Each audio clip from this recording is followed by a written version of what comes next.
NCP-യിലെ ഈ മന്ത്രിമാറ്റവുമായി ബന്ധപ്പെട്ടുള്ള ചർച്ചകൾ ഇങ്ങനെ നടന്നുകൊണ്ടിരിക്കുകയാണ്. പക്ഷേ തീരുമാനം ശശീന്ദ്രൻ തന്നെ തുടർന്നേക്കുമെന്നുള്ള രീതിയിലുള്ള വാർത്തകളൊക്കെ വന്നിരുന്നു. എന്നാൽ ഈ മന്ത്രിമാറ്റം വൈകുന്നതിൽ തോമസ് കടുത്ത നടപടിയിലേക്ക് നീങ്ങുകയാണ്. 3 ദിവസത്തിനുള്ളിൽ തീരുമാനമെടുത്തില്ലെങ്കിൽ പരസ്യ പ്രതികരണത്തിലേക്ക് പോകുമെന്ന് സംസ്ഥാന അധ്യക്ഷനെ ധരിപ്പിച്ചു.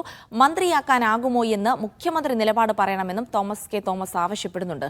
സെയ്ഫ് സൈലാബ്ദീനുണ്ട് വിവരങ്ങൾ നൽകാനായി. സെയ്ഫ്, എന്തായാലും ഈ NCP-ക്കകത്ത് തോമസ് മന്ത്രിയാകാം എന്നുള്ള ഒരു പൊതുധാരണയിലേക്ക് എത്തിയിട്ടുണ്ടോ? ഇനിയിപ്പോൾ മുഖ്യമന്ത്രിയുടെ നിലപാട് മാത്രമല്ല പ്രശ്നമെന്ന് മനസ്സിലാക്കുന്നു. NCP-ക്കകത്ത് തന്നെ ഒരു തത്വത്തിലൊരു ധാരണയിൽ എത്തിയിട്ടില്ല ഈ കാര്യത്തിൽ. NCP-യിലെ ഒരു വിഭാഗം തോമസിനെ മന്ത്രിയാക്കണമെന്ന നിലപാട് ആവർത്തിക്കുന്നുണ്ട്. 10 ജില്ലാ അധ്യക്ഷന്മാർ അടക്കമുള്ള തോമസിനെ മന്ത്രിയാക്കണമെന്ന് ആവശ്യപ്പെടുകയും ചെയ്തിട്ടുണ്ട്. ആ കൂട്ടത്തിൽ തന്നെയാണ് സംസ്ഥാന അധ്യക്ഷനായ PC ചാക്കോയും ഉള്ളത്.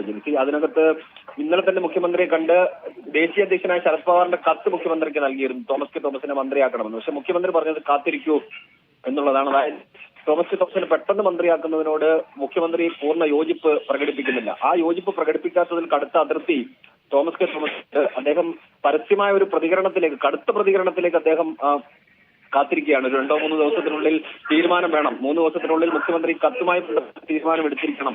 അത് മുഖ്യമന്ത്രി തന്നെ മന്ത്രിയാക്കാൻ പറ്റുമോ ഇല്ലയോ എന്ന് പരസ്യമായി പറയണം. അതിനുശേഷം കടുത്ത നിലപാടിലേക്ക് പോകാനാണ് തോമസ് നിലവിൽ തീരുമാനിച്ചിരിക്കുന്നത്. ഒരുപക്ഷെ 8:00 കൂടി MLA ഹോസ്റ്റലിൽ വെച്ച് അദ്ദേഹം ഇന്ന് മാധ്യമങ്ങളെ കാണാനുള്ള സാധ്യതയുണ്ട്. അപ്പോഴും നിലപാട് ഇതായിരിക്കും പറയുക. ഒരു പക്ഷേ 3 ദിവസം വരെ താൻ കാത്തിരിക്കും. ദേശീയ അധ്യക്ഷന്റെ കത്ത് അങ്ങനെ അവഗണിക്കാൻ കഴിയില്ല. NCP-യുടെ ആഭ്യന്തര കാര്യമാണ്. അതിനകത്ത് മുഖ്യമന്ത്രി അങ്ങനെ അധികമായി ഇടപെടേണ്ടതില്ല എന്ന നിലപാടൊക്കെയാണ് തോമസുമായി ബന്ധപ്പെട്ട ആൾക്കാരോടുള്ളത്. AK ശശീന്ദ്രനുമായി ബന്ധപ്പെട്ട് വലിയ തർക്കങ്ങൾ അവിടെ നിലനിൽക്കുന്നുണ്ട്.